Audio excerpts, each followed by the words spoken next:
તો ટ્રેક્ટર રેલીને લઈ અને ગાંધીનગર પહોંચ્યા ખેડૂતો. ગાંધીનગરના સેક્ટર 30 સર્કલ ખાતે પહોંચ્યા ખેડૂતો. ઉત્તર ગુજરાતના ખેડૂતો પહોંચ્યા ગાંધીનગર. ગાંધીનગરમાં મોટી સંખ્યામાં પોલીસ બંદોબસ્ત ગોઠવી દેવામાં આવ્યો છે. પોલીસે ટ્રેક્ટર સાથે જતા ખેડૂતોને અટકાવ્યા છે. તો ખેડૂતોમાં અત્યારે આક્રોશ ફાટી નીકળ્યો છે. હાલ ગાંધીનગર ખાતે ખેડૂતોનો જમાવડો જોવા મળી રહ્યો છે. ગાંધીનગરના સેક્ટર 30 સર્કલ પર અત્યારે મોટી સંખ્યામાં ખેડૂતો. સંવાદદાતા રીમા દોશી આપણી સાથે લાઈવ જોડાઈ ગયા છે. રીમા, રાજ્યના કયા કયા વિસ્તારોમાંથી ખેડૂતો આવ્યા છે?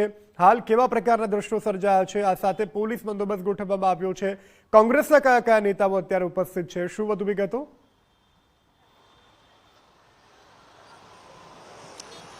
જી ચોક્કસથી થોડીક જ વાર પહેલા અમિત ચાવડા સાથે તુષાર ચૌધરી સહિતના નેતાઓ જે છે કોંગ્રેસના, તેઓ આ રેલીમાં પહોંચવા માટે ગાંધીનગરથી નીકળી ચૂક્યા હતા. પરંતુ સૌથી મહત્વની વાત કરીએ કે ગાંધીનગરનું સેક્ટર 30 જે સર્કલ આવેલું છે ત્યાં આજે ખાસ પોલીસ બંદોબસ્ત છે તે ગોઠવી દેવામાં આવ્યો છે. સાથે જ ટ્રેક્ટર લઈને જે ખેડૂતો અહીંયા પહોંચી રહ્યા છે તે તમામને અહીંયાથી ડાયવર્ટ કરીને રવાના કરવામાં આવી રહ્યા છે. સાથે જ પૂરતો પોલીસ બંદોબસ્ત અને તમામ શંકાસ્પદ લોકો પણ જે પ્રવેશતા હોય તેની ઉપર પણ સતત નજર છે તે પોલીસ દ્વારા રાખવામાં આવી રહી છે. તેમજ ટ્રેક્ટર સાથે પ્રવેશતા ખેડૂતોને અહીંયાથી ડાયવર્ટ કરવામાં આવી રહ્યા છે. બીજી તરફ સત્યાગ્રહ છાવણી સાથે મોટી સંખ્યામાં ખેડૂતો થોડીક જ વારમાં અહીંયા પહોંચવાના છે અને ત્યાં આગળ આ પ્રતિકાત્મક રેલી છે તેનું આયોજન છે.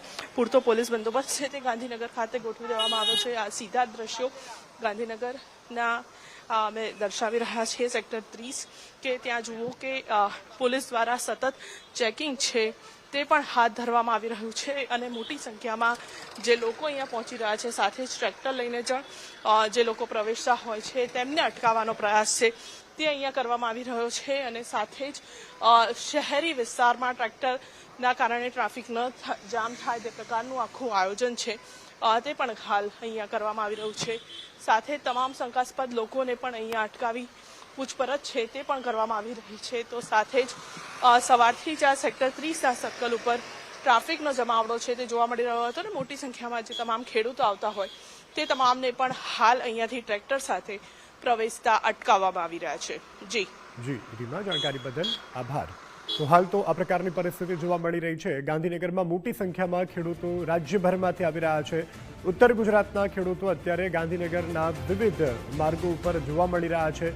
ખાસ કરી અને ખેડૂતોની શું માંગ છે તેના ઉપર જો વાત કરીએ તો ખેત ઉત્પાદન અને દૂધ પેદાશોની MSP નક્કી કરવામાં આવે તેવી ખેડૂતોની પ્રબળ માંગ છે. આ સાથે ખેત ઉત્પાદન અને દૂધ પેદાશો પર MSP હેઠળ વેચાણ કરવામાં આવે, આ ખેડૂતોની વિવિધ માંગો છે જેને લઈ આજે ખેડૂતોએ ગાંધીનગર તરફ કૂચ કરી છે. દૂધ ઉત્પાદકોને 5 રૂપિયા પ્રતિ લીટર સબસિડી આપવામાં આવે, આ વિવિધ ખેડૂતોની જે માંગો છે તેનાથી અમે આપને અવગત કરાવી રહ્યા છીએ. જે આ મુખ્ય માંગો છે તેને લઈ ખેડૂતો અત્યારે ગાંધીનગર ખાતે પહોંચી રહ્યા છે.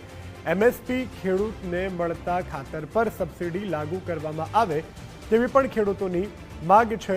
આ સાથે ખેડૂતે હોર્સ પાવર દીઠ વીજળી આપવામાં આવે તેવી પણ ખેડૂતો દ્વારા માંગ કરવામાં આવી રહી છે.